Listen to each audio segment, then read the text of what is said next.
মেয়ের মৃত্যুর বিচারের দাবিতে মুখ্যমন্ত্রী শুভেন্দু অধিকারীর সাথে দেখা করেছিলেন তামান্না খাতুনের মা সাবিনা ইয়াসমিন। সেই ঘটনার 24 ঘন্টার মধ্যেই দুজনকে গ্রেপ্তার করা হয়েছিল।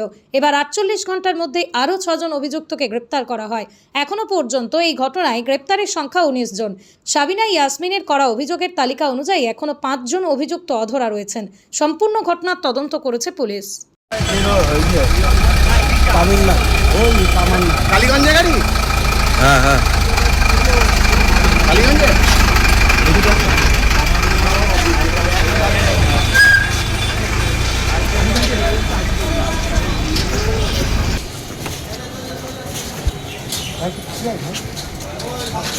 বয়স্ক আছে, রুগী পড়ে দাঁড় করাও। এদিকে এদিকে এদিকে তাকান।